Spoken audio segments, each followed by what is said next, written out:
Hello everyone, welcome to my channel. मैं लेकर आई हूँ आपके लिए कुछ ऐसे आइडिया जिससे आपके पैसों के साथ साथ समय की भी बचत होने वाली है।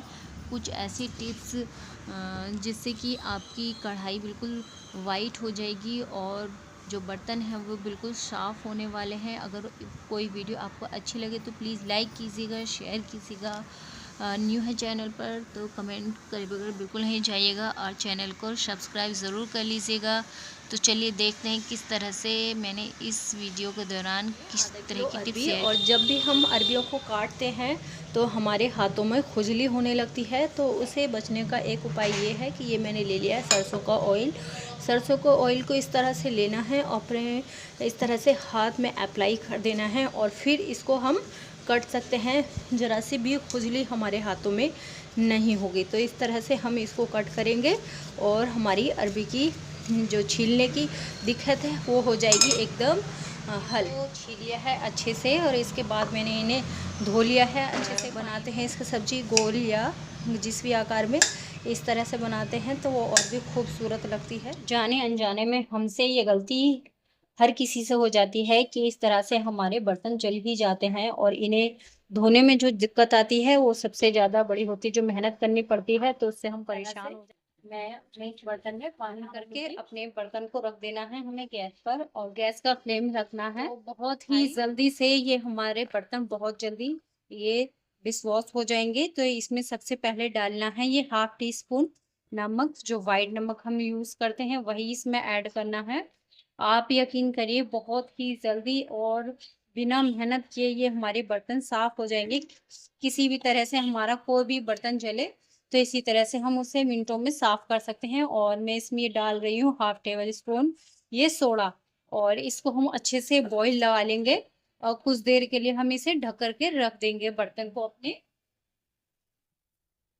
पानी में बॉईल आने लगे तो इस तरह से चलाते रहना है। आप देख रहे होंगे कि जो पानी हो वो बिल्कुल काला हो रहा है और जितनी भी खुरचन है हमारी, जो जला हुआ बर्तन है वो साफ़ होने लगेगा धीरे धीरे। इसी तरह से दो से 3 मिनट के लिए सिर्फ इस पानी को बॉईल करना है और इसे हम ढक कर के रख देंगे। कितना भी जला हुआ बर्तन हो आपका, जो हम घी निकालते हैं उसमें भी काफ़ी लग जाते हैं, हमारे बर्तन जल जाते हैं, तो उसको भी हम इसी तरह से रख सकते हैं। तो इसको मैंने इसका गैस का फ्लेम कर दिया है बंद और इसे ढक करके रख दिया है। और जब थोड़ा सा ये ठंडा हो जाएगा फिर पानी जो है इसका हो चुका है ठंडा, तो अब हम इसको अच्छे से इस तरह से हिलाते हुए इसको अच्छे से बिल्कुल साफ कर लेंगे, ताकि जितनी भी चिकनाई है जो लगा हुआ पोर्शन है हमारे बर्तन से निकल जाए। आप देख सकते हैं वो काफ़ी हद तक छूट चुका है। तो अब हम इसे अपने सिंक में डाल देंगे। इसको डालने के बाद से हम अपने बर्तन धोते हैं, डिश वॉश लेंगे, अच्छे से डिश वॉश लेना है और इसको अच्छे से हम अपने इसको लेंगे और इसको हम वॉश कर देंगे।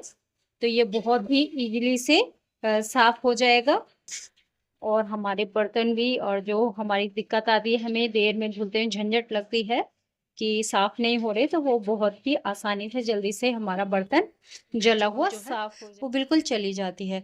तो वो चमक लाने के लिए हमें करना क्या है कि हमें लेना है एक लेमन, उसे आधे मैंने कट कर लिया है और उस पर मैंने डाल दिया है ये सोडा, मीठा खाने वाला सोडा, और उसे इस तरह से अपने इसमें हमें घिसना है, बर्तन में पूरे में अप्लाई करना है। आप देख सकते हैं जिस तरह से मैं इसे लगा रही हूँ उतना अच्छे से ये काम कर रहा है, वहीं से ही साफ होते जा रहा है।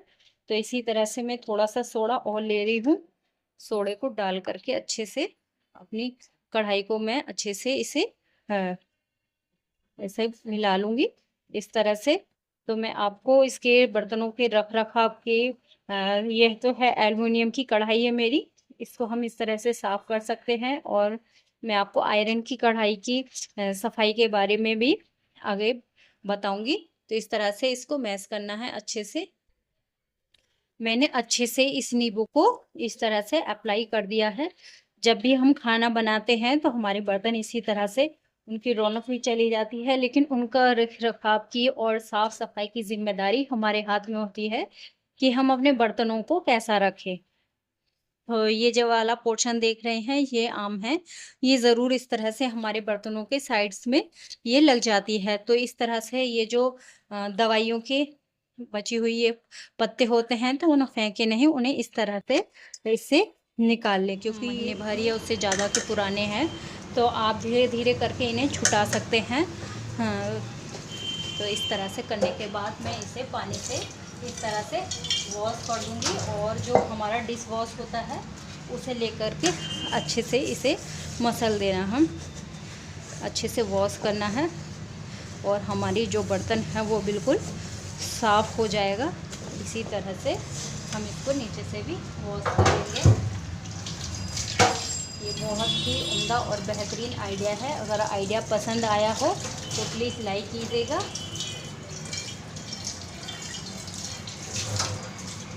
ये देख सकते हैं मेरी कढ़ाई बिल्कुल चमक गई है। इसी तरह हमने कढ़ाई को रफ़ किया हुआ था, इसी तरह से हम किसी भी सिल्वर के बर्तन को धोने के लिए सबसे पहले हम इससे रफ़ करेंगे अच्छे से। सही तरीके से अच्छे से रफ़ करना है, ताकि जो हमारा मैल है, जो गंदगी बर्तनों में लगी हुई है वो अच्छे से ऊपर आ जाए और फूल जाए, आसानी से निकल जाए बर्तन से। तो इसी तरह से मैं इस पर भी लगा दूंगी, और अपनी जो हमारी सीटी है इस पर भी मैं इसी तरह से इसको अप्लाई कर दूंगी। इस तरह से बर्तनों को क्लीन करने से हमारे जो बर्तन हैं वो उनकी लाइफ टाइम भी ज़्यादा हो जाती है, वो काफ़ी टाइम तक चलते हैं। तो इसी तरह से मैं सारे के सारे बर्तन में अप्लाई कर दूंगी, ताकि जो हमारी गंदगी है वो अच्छे से डिश वॉश को जो भी आप यूज़ करते हैं। तो मैंने सारे डिश वॉश को अपनी इस जो मेरी सीटी है उसको अच्छे से रफ़ किया हुआ है, ताकि जो इसका महल है वो अच्छे से क्लीन हो जाए, निकल जाए। तो ये बहुत ही छोटी छोटी टिप्स हैं जो कि हमारे रखरखाव के लिए हमारी चीज़ों को ख़राब होने से बचाती है। इनके छोटी छोटी टिप्स को ना ध्यान देने पर हमारी चीज़ें भी नहीं बनती, और हमारी मेहनत भी बहुत ज़ाया हो जाती है, और हमें खाना बनाते में बहुत ही देर हो जाती है। तो जो साइड्स में इसकी गंदगी होती है वो भी मैंने ये लिया है रैपर अपनी दवाइयों का, इसकी हेल्प से, क्योंकि ये बहुत ही बहुत छोटी जगह होती है। इससे हम नुकीली चीज़ से हम इसको साफ़ कर सकते हैं। तो मैंने इसी तरह से जो गंदगी हमारे कुकर के साइड्स में लगी हुई है, आप अच्छे से ये क्लीन हो चुका है। इसकी साइड्स की किनारे भी बहुत ही अच्छे से क्लीन हो गई है। तो आप बिल्कुल चमचमाती नई बिल्कुल मेरी ये कढ़ाई लग रही है, और उसी तरह ये मेरा लग रहा है ये कुकर का ढक्कन। बिल्कुल देख सकते हैं आप, बिल्कुल साफ़ सफाई इस तरह से अगर आप करेंगे तो आपके जो बर्तनों की लाइफ टाइम है वो भी बढ़ जाएगी। मेरी अंडों को लेकर तो आपको ऐसा बेहतर उपाय बताऊंगी अंडों का कि आप लेकर हैरान हो जाएंगे। तो इस तरह के जो हमारे अंडे के छिलके बच जाते हैं, तो इन छिलकों को लेना है इस तरह से, और सभी छिलकों को इस तरह से बारीक बारीक कर लेना है चूरा। अच्छे से चूरा करने के बाद है मेरा मनी प्लांट। गर्मियों में इतनी गर्मी हो रही है कि गर्मियों में जो है इंसान पौधे भी सूख रहे हैं, लेकिन इस मौसम में मैं अपने प्लांट्स को किस तरह से सही रखती हूँ, तो उसका जो बेहतरीन उपयोग है यही है कि जो ये मैंने अंडे के छिलके लिए हैं उन्हें इस तरह से चूरा करने के बाद अच्छे से चूरा करना है बिल्कुल। ये थोड़ा सा जो इससे जो इस तरह हमें कैल्शियम मिलता है अंडा खाने से, उसी तरह हमारे जो पौधे हैं उन्हें भी ये बहुत ही ग्रो करने में हेल्प करते हैं। तो इस तरह से अपने मनी प्लांट्स के पौधे में इस तरह से हल्की सी खुदाई करनी है टाइम टाइम पर, ताकि जो हमारे मनी प्लांट की ग्रोथ है वो अच्छे से बेहतर रहे और हमारा मनी प्लांट कभी भी खराब ना हो। तो इसमें मैं डालती हूँ अंडे के छिलके, और मैं इसमें डालती हूँ गोबर की खाद, सूखे हुए गोबर की खाद। इससे जो मेरा मनी प्लांट का पौधा है वो वक्त वक्त पर ग्रो करता रहता है। आप देख सकते हैं कितने बढ़िया तरीके से ये ग्रो कर रहा है। अभी ये झड़ गए थे इसके पत्ते जो हैं दोबारा आने लगे हैं। और ये है मेरा दूसरा मनी प्लांट जिसकी ग्रोथ अभी भी चल रही है। गर्मियों के सीजन में मैंने इन्हें अपने घर के ही कुछ पॉट्स में बोया हुआ था। तो इस तरह से गर्मियों में ये पत्ते मेरे सूखने लगे हैं, और इस मनी प्लांट के अंदर भी मैं अपने इस अंडों के छिलकों को डाल देती हूँ, और तो इसे डालने से मेरा जो मनी प्लांट है वो टाइम टाइम पर ग्रोथ करता रहता है। ये बहुत ही अमेजिंग और बेहतरीन उपाय है। आप बाहर की खाद की बजाय घर के जो किचन के वेस्ट मटेरियल होते हैं उनके यूज से और अंडों के छिलकों के यूज से अपने गार्डन को हरा भरा रख सकते हैं। ये बहुत ही सुंदर लगता है। इस तरह से अगर हम मनी प्लांट की टाइम टाइम पर देख रेख करते रहें तो लाइक जरूर कीजिएगा। नेक्स्ट टिप है मेरी फ्रीजर को लेकर। तो जिस तरह बड़े फ्रीजर होते हैं, तो ये देखिए मेरा जो ये फ्रीजर है ये टूट चुका है। तो इसके टूटने से मुझे दिक्कत ये होती है कि इसके अंदर जो हम पानी रखते हैं या कोई और भी चीज रखते हैं तो इसके अंदर वो चली जाती है। मैंने दूध की थैलियां भी रखी थी तो वो भी इसके अंदर से थोड़ा थोड़ा सा निकल जाता है और ये देखने में भी अच्छा नहीं लगता है। तो मैंने रिपेयर करने वाले को बुलाया था, उसने बोला कि नहीं ये ठीक नहीं हो सकता है, लेकिन मैंने एक इसका बहुत ही बेहतर उपाय सूझा मुझे, तो जो कि मैं आपके साथ शेयर कर रही हूँ। तो मैंने जितना मेरा ये साइज है फ्रीज का, इतने साइज के हिसाब से मैंने एक दस्तरखान को कट किया और इस दस्तरखान को हम लगा देंगे अपने इस फ्रीजर के अंदर। इस तरह से आप देख सकते हैं मैंने अपने इस दस्तरखान को फ्रीज के अंदर सेट कर देना है। तो इस सेट करने के बाद हम इसके अंदर अपनी पानी की बोतल, तो इससे जो है हमारे फ्रीज की खूबसूरती भी बढ़ गई और जो टूटा हुआ पोर्शन है वो भी ढक गया। तो जो ये दस्तरखान लेना है वो थोड़ा सा मोटा लेना है, जिससे कि ये सीट्स थोड़ी सी मोटी होती है, जिससे हमारा ये नीचे की साइड ना बैठे, तो इस तरह से रहे।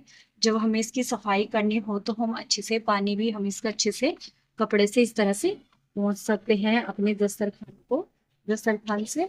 और जो हमारी ये टूटे हुए फ्रिज की दिक्कत थी वो भी खत्म हो गई। तो इस तरह से मैंने इस दस्तरखान को लगाकर अपनी बोतलों को हम इसमें ठंडा करने के लिए रख सकते हैं। तो प्लीज लाइक वीडियो अच्छी लगी हो तो लाइक कीजिएगा, शेयर कीजिएगा, चैनल पर न्यू है तो सब्सक्राइब करिएगा। तो इसमें ऐड कर दिया है सारी सूजी हमने अच्छे से डाल देंगे। 2 ये हरी इलायची अगर आपके पास पाउडर तो वो इसमें ऐड कर सकते हैं।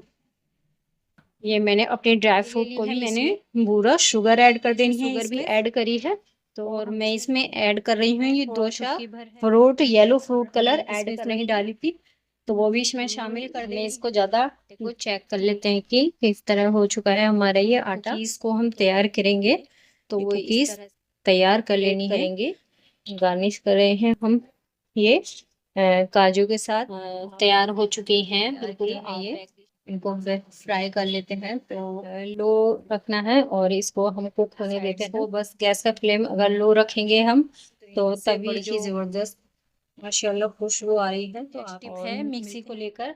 तो कुछ दिन हो जाते हैं तो ये मिक्सी जो है इस तरह से गंदी हो जाती है, तो इस बार मैंने इसे साफ नहीं किया था। ये मेरी 12 से 13 साल पुरानी है, क्योंकि मैं इसकी सफाई बहुत ही अच्छे से और बहुत ही क्लीनफुल अच्छी तरीके से करती हूँ, इसलिए ये मेरी मिक्सी इतने साल तक सही है।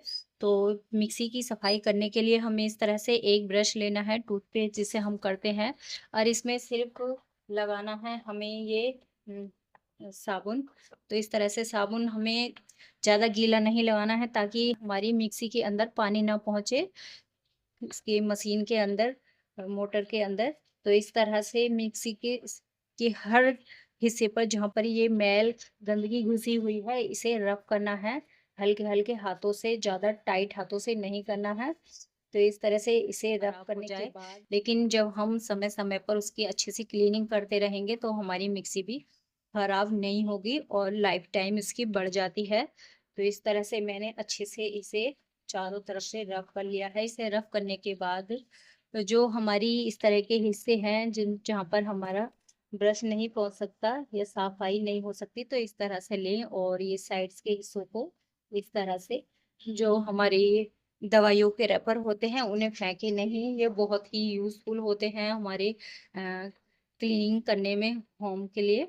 तो ये जो साइड्स की जो किनारे हैं जहाँ ये मैल घुसा हुआ है, जहाँ पर किसी नुकीली चीज से ही ये साफ हो सकता है।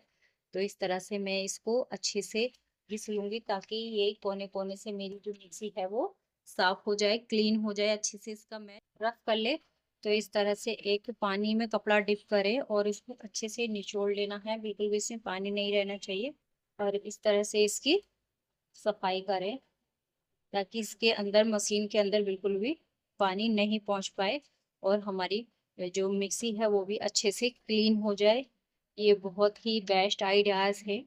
अगर कोई भी आइडिया आपको अच्छा लगे तो उसके लिए कमेंट में ज़रूर लिखिएगा, और कोई भी टिप आपको पसंद आई हो तो इस तरह से मैं अपनी ये सारी मिक्सी को क्लीन कर लूँगी।